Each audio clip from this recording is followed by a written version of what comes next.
moving on to our next session, and for that we invited John Manlove, and I think he can introduce himself much better than I can. And hi, John, how are you? Hey, doing well. How about yourself? I'm great, thank you.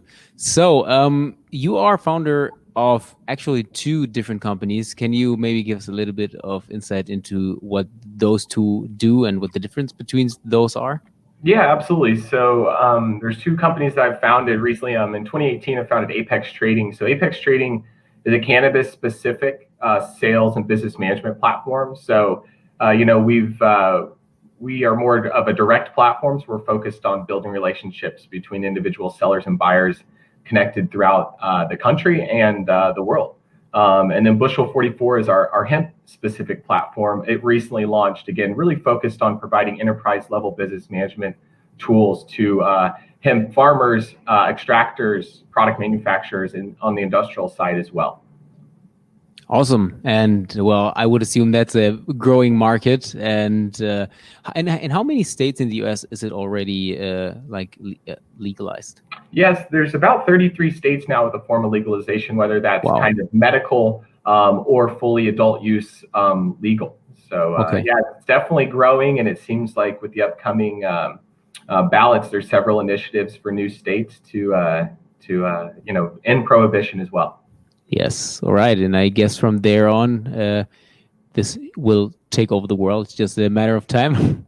Yeah, I guess it's a matter of time, right? I mean, I think there's a lot of unknowns. A lot of unfortunately, United States is dependent upon the president and who kind of controls the Senate as far as cannabis legalization. As the House has tried to pass several bills and it's gotten through, but ultimately, right, with the Republican-run Senate and Donald Trump as our president, I don't know if we'll necessarily be able to end prohibition, especially if he's reelected in November. All right. Well, we'll see about that. But yeah, you brought a little bit more information or knowledge. So I would say you can start your keynote right now, and I'm eager to learn more. Great. Here. Make sure it's sharing. Is that looking good there? Looks like it. Great. So yeah, I guess good morning, everyone, or morning for me, afternoon or evening, I guess, depending on where you are in the world. Privileged to be here today and have an opportunity to present to you all about what we're up to.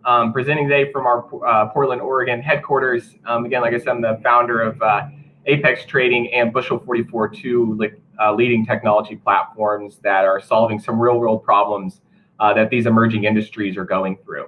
Kind of an overall theme that we're going to go through today on the keynote is just kind of keeping focused while capitalizing on opportunities within two really unique emerging markets. Figured before we kind of like jump into where the market is today, what we're doing, I think it's really cool to kind of look at historically how turbulent the timeline has been for these plants. And remember, it really, we're talking about a plant here. So when we look at kind of cannabis and hemp, while they seem very new, historically, they're not at all. The plant has been utilized by some of the earliest civilizations from like as far back as ancient China and Egypt to the earliest settlers of the United States. But really, since about 1930, this plant has been misunderstood, misrepresented, and through propaganda has really fostered racism. You can look at from outlawing hemp, a non-psychoactive plant that has so many industrial applications. I mean, even thinking back to the previous presenter and trash, right? I mean, hemp is a great alternative to plastics, right? It has so much textile opportunities as well. And then you can even look back at like dubbing cannabis as marijuana as a way to kind of be prejudiced against Hispanic immigrants in the early 1930s. And then the massive incarceration of African Americans from unjust drug laws starting in the 1970s, even up to today. But really, as we've made this kind of turn into the 21st century, legalization has made headway, and the plant has gone through kind of a social revolution of acceptance. In the United States, for example, over 65% of the U.S. population supports cannabis legalization. I assume that's even higher than that. Yet, I mean, I think there's still a long ways to go for society, especially in the United States, to kind of undo a lot of the unjust drug laws and things that have occurred in the past.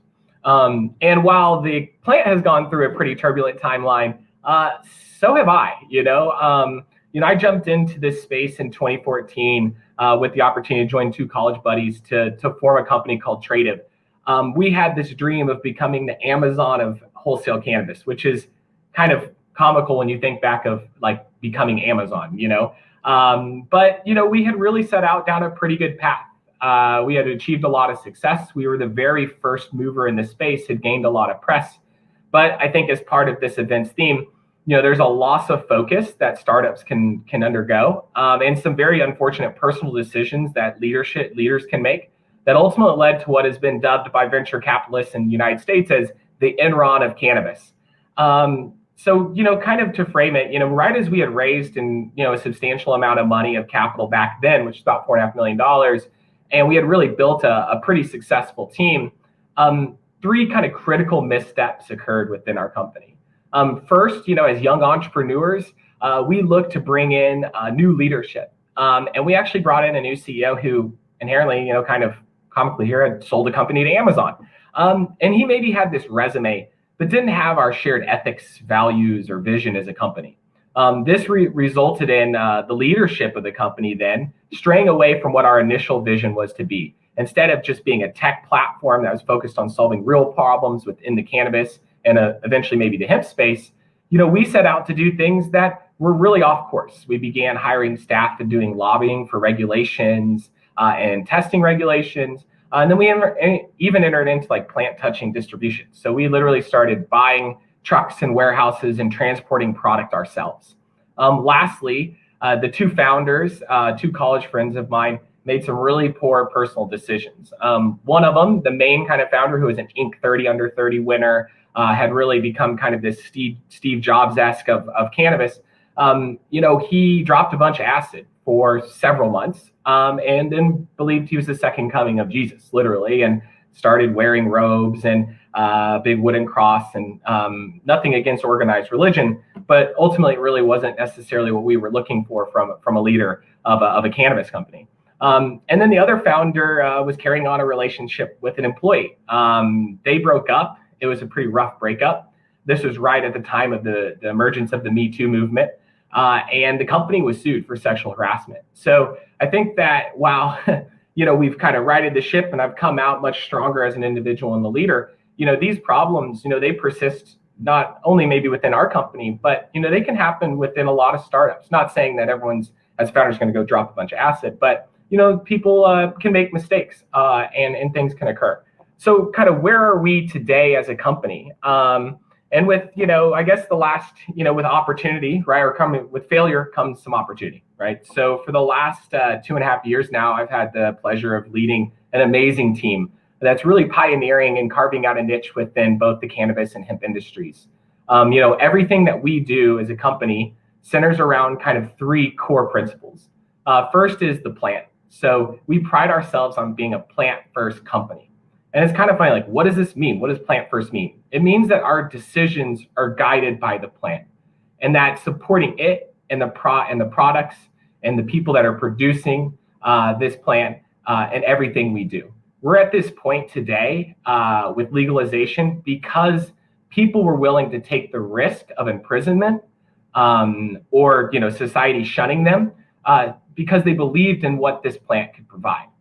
The next kind of core thing is relationships. Everything we do centers around relationships. That's why we are an alternative to the marketplace. So it's funny, I started out wanting to become the Amazon of cannabis. Now I want to be the opposite of Amazon, right? We kind of use the analogy of we're the Shopify to Amazon, right? We believe that relationships between buyers and sellers and the people within this market are more important and they're core to our ethos as a company. And next, we really want to provide like a full solution. This is like one of the tougher principles to really live on.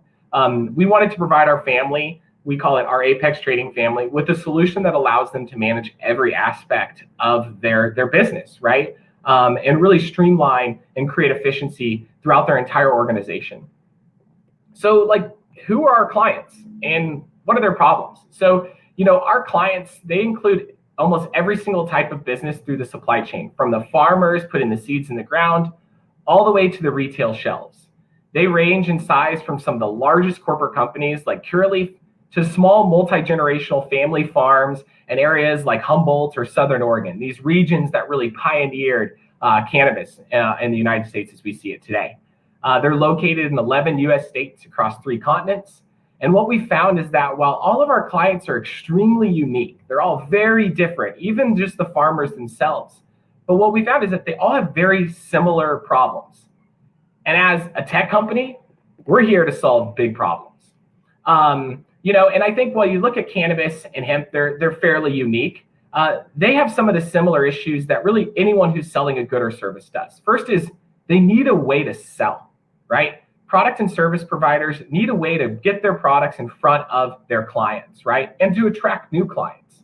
So in craft industries like ours, you typically see, you'll see these traditional marketplaces. Well, in our space, they don't have as much value as you would think. And that's where we're really trying to position our platform and our business to be kind of that alternative to that marketplace.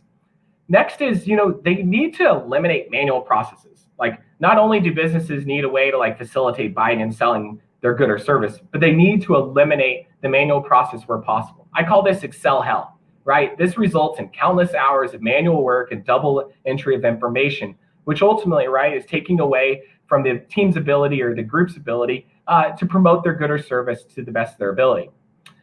Next is really just kind of a lack of affordable all-in-one solutions. And I think there's so many, we look at these big Fortune 500 companies, and there's a lot of them, right? And these massive institutions that can afford really expensive software. Well, the world's made up of mostly small businesses, right? And small businesses operate in niche areas, or they need a solution that's affordable and that addresses all of their pain points and problems that they experience in this space. And of course, we're in this COVID era, right? So problems are only exacerbated. When we look at this pandemic and how it's affected really our space, and really this is true for most, is there's less person-to-person interaction. The person-to-person interaction, especially in cannabis, is the foundation to developing the relationships which are the bedrock of our industry.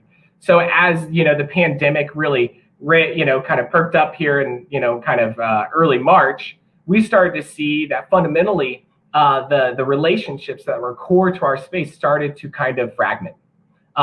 There's less ability for the brands or producers of products to educate retailers and interact with the consumers. So when you're thinking about, in our space, most over 80% of purchases in a retail location are made based on the bud tender recommendation, the person who's kind of, your bartender, right?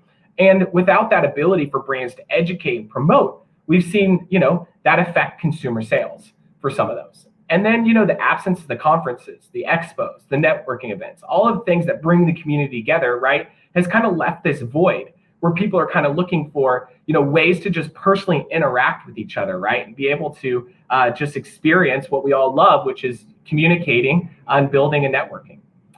So, what are we doing, right? What are we doing to solve these problems? And this is a great photo here of me and one of my employees, Keala, and a client of ours. When I founded Apex Trading Bushel 44, it was with the goal to address the specific challenges that businesses and operators and teams are going through every part of the supply chain.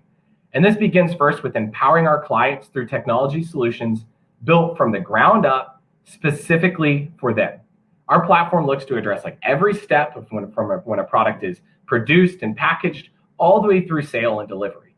We want to enhance our relationships with our clients by enabling them to foster with their current clients, as well as fostering new ones through direct focused sales and marketing tools. So instead of sending your buyers to a marketplace where they're exposed to a lot of competitors, we want those brands, we want those producers to own that experience, right? And really make the client feel, or the buyer feel, like this is their own personal interface to work with their favorite producer of a product. Next is we really wanted our clients to refocus on what they love the most. And that is producing amazing products that people depend on or enjoy using. And that's what our software really looks to do. And of course, now with the COVID pandemic, we found that, there's been some silver linings for us. And while it's disrupted a lot of businesses, there's always opportunities, right? And our platform allows our clients to connect with buyers in a virtual, yet relationship brand focused manner. So while there's less person-to-person interaction, you can still kind of get a form of that through our system. And then, we wanted to improve communication through departments. As you look at more fragmentation of teams internally, from working from home to different alternative hours, et cetera. We need to really connect these teams in a virtual way, but tie it into the systems that they're using to run their business. And I think a great kind of real world case study here is our friend Utah at Flowersmith in this photo. When I met Utah 3 years ago, it was at a bar for a launch event. And, he's an old school grower. He came from the illicit market, then he went into the medical market. Now he's in the adult use recreational market. The time I met this company, he was running his inventory off of a piece of paper, and his orders were written on carbon copies, which probably most people don't even know what those are anymore. They're just kind of a multi-manifest that you write, and it has different copies of the same text. So, there's no automation. Over the last 3 years in working with our company, Utah's been able to 7 times the size of their grow footprint, right? He went from 12 lights to over 90 lights. This has allowed him then to 3x his sales footprint from 20 stores to almost over 70 stores now throughout the state. He's 4x'd his revenue while not increasing his staff overhead at all. Really, because what our software has allowed him to do is continue producing phenomenal products, but manage more relationships and more sales through one efficient, streamlined piece of software. So, I think it's interesting here of while we're doing so much and we're in this ever-changing space, how do I remain focused, right? And it really comes down to kind of 6 key components. First is, and these are some of these seem very plain, but it's important, right? It's strong leadership. So it all starts at the top. You have to have a collectively shared vision and understanding of what it's going to take to meet the goal that you set out to do. You need to surround yourself with an exceptional team, right? This isn't just your employees. This is your board. This is your advisory committee. You need to seek to hire people smarter than you that can improve where you're weak as a company, right? I think that you have to be humble as a leader. You have to be willing to look outside and say, okay, where am I weak? And who can I hire and surround myself so that we can really win, right? We're all about winning. Next is communication and process, right? I always tell my team, be a sponge, right? Learn, listen. And I think this seems really simple, right? Well, communication and good processes. Well, this is important for every single company. And it's something you can constantly have to refine and improve on. And it's something that me personally, I'm always seeking to improve on as an individual. Next is you've got to put your clients first. Be your client's biggest champion. Listen, learn, involve, deliver, and support. Next is you have to understand the differences between opportunities and distractions. So I love this kind of analogy of this train going down these tracks as fast as you could imagine, right? And I like to say, as you're going down these tracks, as an entrepreneur, as a startup, you want to get to the end destination as fast as possible, right? But try and keep that train on the tracks also, right? But what you can do a lot of the time is you can lose course, right? So instead of maybe looking out in the distance and going, wow, look at that over there, we could go ahead and just turn as fast as possible, do a 90-degree turn, maybe keep the trains on track, but there's this opportunity down there. You want to avoid those. What you want to do, though, is you want to reach out and you want to take advantages of opportunities, right? So if you're able to maybe screech on the brakes and pick up some passengers that are going to allow you to go that much faster, those are things you want to do. And you need to know the differences between them. And next is just a high-level execution. Expect greatness, but while realizing nobody's perfect. Your team will make mistakes. You will make mistakes. But you have to constantly raise that bar, support one another, both professionally and personally. And the personal support that you have to give to your team and your founders or other leaders, especially in today's era, is so critical to the success and the mental health of your team. So kind of some final thoughts here. We'll get into some Q&A. For founders, it's lonely at the top. You're going to wear a ton of hats every single day. You need to stay focused, remain confident, and surround yourself with people smarter than you are. As hard as it is, try and find that balance between work and personal life. Your team can't afford you to get burnt out. Second, startups are so hard. So teams, they're not for everyone. Most likely, you're going to fail. You will go through a ton of ups and downs. It's an emotional and mental roller coaster. You have to be there for one another much more so than a typical 9-to-5. Strap in for the ride. When it comes to decisions, trust your gut. I am by no ways perfect. I have made a ton of mistakes. but I'm in a perpetual state of learning. Yet when I look back at what I kind of call bad decisions, the ones that I've made are ones where I didn't trust my gut. If something feels wrong, if you're not quite sure, then it probably isn't. And last, stay the course. While our company is in two, newly emerging industries that are extremely unique, all startups go through similar struggles. Unless you set out down the wrong path from the get-go, don't stray too far from your initial vision. It's good to make pivots, but you have to really analyze those pivots. You need to reach out and take advantage of opportunities as they present themselves, but don't stray too far off course. You need to surround yourself with people smarter than yourself and always strive to raise the bar higher each day, month, quarter, and year. And with that, we'll turn it over and maybe do some Q&A here. All right. Thank you so much. I think those were great insights into I would say rather a new industry and also product. I'm very eager to see what will come in the future.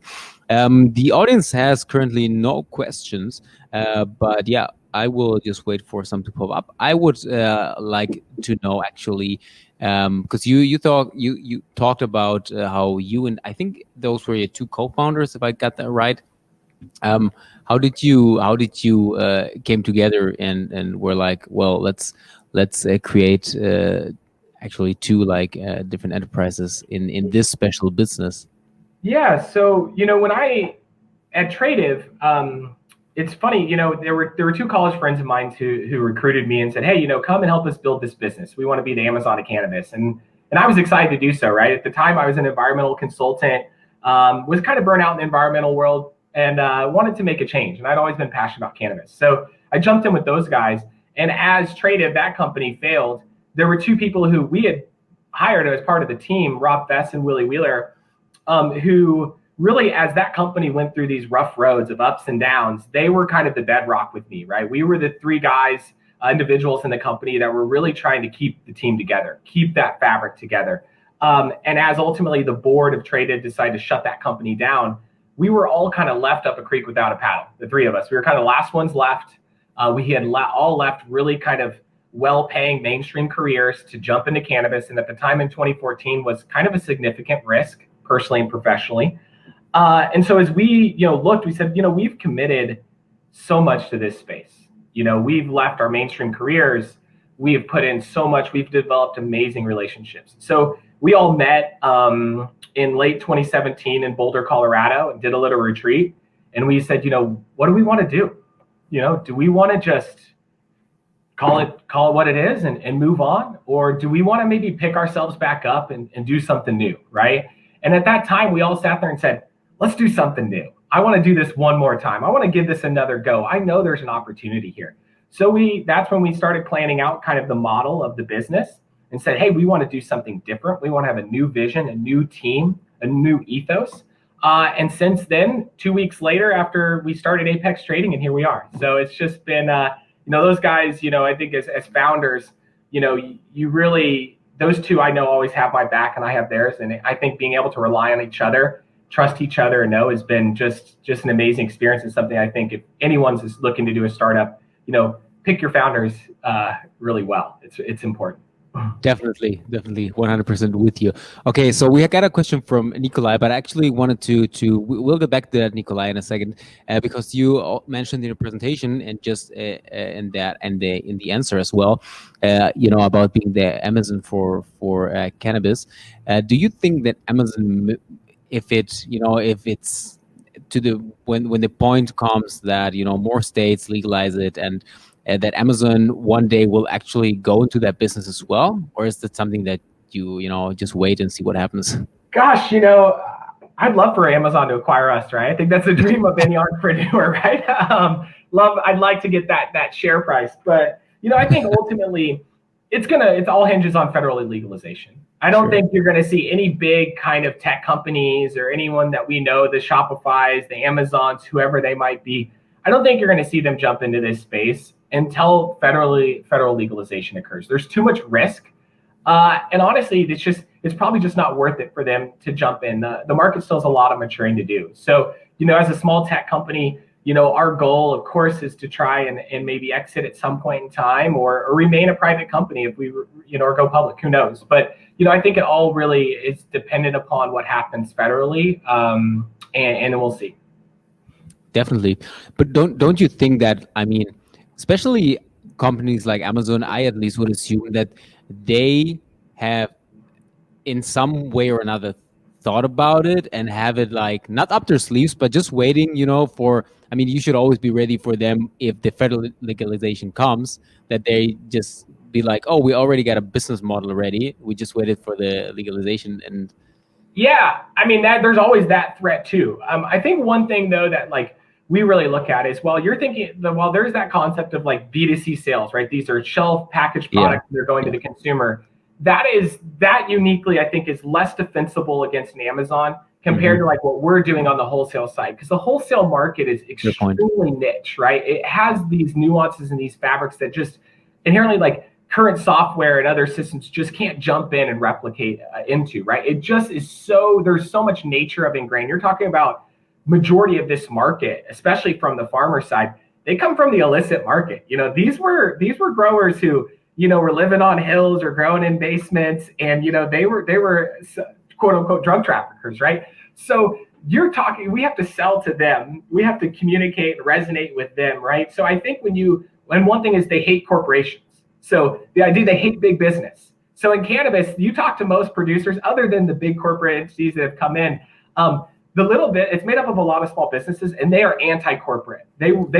They just believe in the plant. They want to have, that. I think for us, taking that approach and being so plant focused has allowed us to like resonate with kind of the old school piece of the market, gain their trust, and build that community. And I think that's been really one of the things that I take a lot of passion on. Is when I first started in the company, I went and lived in Humboldt for like a month, and I lived on the farms, and I met the growers, and I camped in tents, right, in the fields. I slept in rooms where there was hundreds of pounds of product around me, right? I mean, this was like a kid at a candy store in the early days, and I was just like, I think going through that and being there on the ground allowed me to understand, number one, the fabric of culture within the space. And then understanding that allowed us then to understand, well, like, how to build the technology, what solutions need to be there, but then also like how to apply them to the market and sell them to our clients in a way that they didn't come across as like heavy-handed salespeople, right? And I think that's something people really enjoy about our company, is just kind of our approach and our ethos that really aligns with them as well. Wow, awesome. Yeah, I'm with you. As you said, it's a different mindset that your customers have. So fair point. I think you have a very unique point in that. So definitely some advantage. All right, let's go on with the question of Nikolai. I love the presentation. Thanks. Are you currently looking for marketing partners to work with? We will be happy to team up with a like-minded company. Yeah, so maybe you can also tell about a little bit what your plans are in terms of expansion. Of course. Yeah. So we're actually, we're gearing up for our Series A here at the end of the year. So we'll be going out. We've had a small kind of seed friends and family round. So we're gearing up for our Series A at the end of the year to raise, probably about $10 million in capital. So really excited about that, prepare for that. And we're always looking for partners, right? I think from a marketing side as well as, we're a small team. So we're a team of 14 people. We wear a lot of hats. Rob Fess is my co-founder, and he runs our marketing department. He's it, right? So we're always looking for partners, especially as we touch like international markets. We're very familiar with the United States market. We kind of have a really sense of how to market to that, how to communicate to them. But one inherently, right, is not all countries are created equal, thank God. And it gives us that opportunity as we look at, when we're thinking of how are we marketing our product into South America, right? How are we marketing our product into Europe, right? The messaging is different, right? Inherently, Americans have their way of selling and marketing things, right? And that isn't always the same approach that you take in other countries. And I think it's important for us as well as to, again, surround ourselves with people that understand other markets smarter than us when it comes to that. So always looking for partners, always interested in speaking with people about what they offer. Awesome. So you heard it, Nikolai. Just you can maybe get in touch via Talk or LinkedIn. So are there any last thoughts you would like to leave with the participants? Gosh, it's such a fun and amazing space that we're in, and it's true. I think in today's world for entrepreneurs to really look at how society and how the world is shifting. Back 6 years ago, I was looking and saying, man, there's this opportunity in cannabis and let's jump on it, right? I think that when we're all going through such a, really interesting time of this global pandemic, there are opportunities out there, right? It's the individuals that are willing to like roll up their sleeves, get to work and grind it out and not make excuses that are going to be successful. And back to like the recession in the United States in 2008, my previous environmental company, that's when we grew the most, right? And I think that everyone needs to look at, while there's a lot of stresses in space, you need to be willing to kind of grind out these next, few months or years. And I think that you're going to come out really strong. You're going to have an opportunity to gain a lot of market share in your respective space, as long as you can really keep your team focused and provide a phenomenal product. So, we're excited about where we are as a company. We're really excited, obviously, to be expanding internationally, and it's just been a pleasure getting to be part of the pirate community in the summit, the virtual summit this year. Hopefully physically next year. Thanks. It was great Absolutely. having you, John. It was incredibly to hear about this. And hopefully people will get in touch with you. Thanks again for being with us, and hope to see you soon again. Thanks for having me. Be well. Bye-bye. Alrighty.